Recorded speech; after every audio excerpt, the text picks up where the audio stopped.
not here to tell you that your trauma is not real. I'm not telling you that your trauma is not real. I'm not telling you what happened to you didn't happen or it didn't hurt. I'm not telling you to forget your trauma, forget your childhood, to forget your experiences.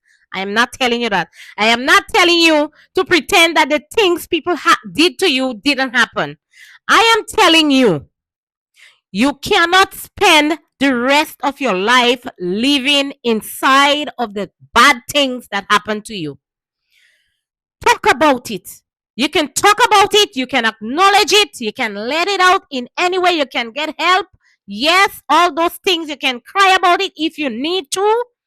But at some point, for God's sake, please ask yourself, what am I going to do with the life that you have left?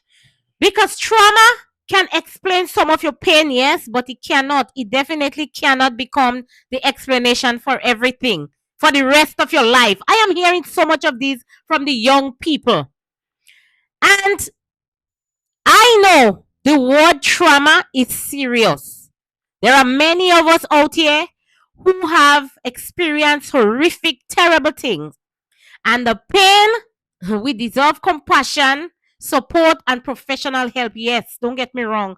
But sometimes we can be so focused on what happened in our past that we forget. And we're not looking to see what would happen tomorrow. We keep going back. We keep looking back. What my mother did, what my grandmother did, what my father did, what my friend did, what my job did, what my this did, what my relation did. What happened when you was a child? What somebody said about you, what somebody said to you. And every time you tell that story, you are standing in the same place, in the same position emotionally. You cannot move forward. If your eyes are permanently fixed on the rear view mirror, the rear view mirror is important. Yes, you need it to know what is behind you, but never to see where you are going. The rear view mirror is very small. The windshield is much bigger because where you're going is much more important than where you've been.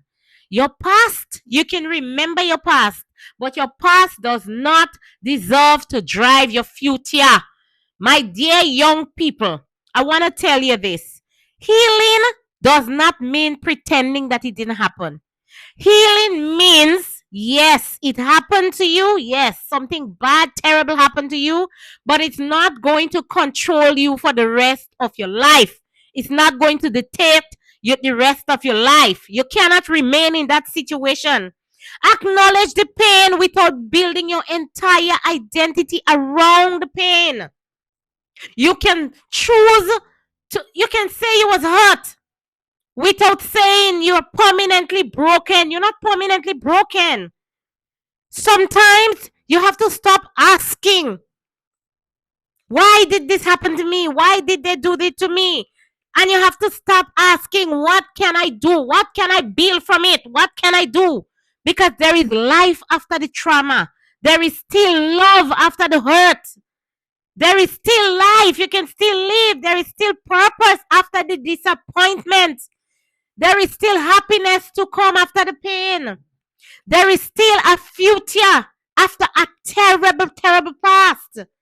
Please, young people and older, if you are struggling with serious depression, serious trauma, or thoughts in any way, bad thoughts in any way, do not try to carry this alone. Please reach out to someone, talk to someone, get professional support.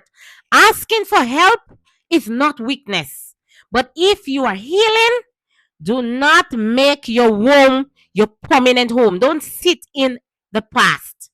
Learn from the past. Heal from it. But do not live in your trauma.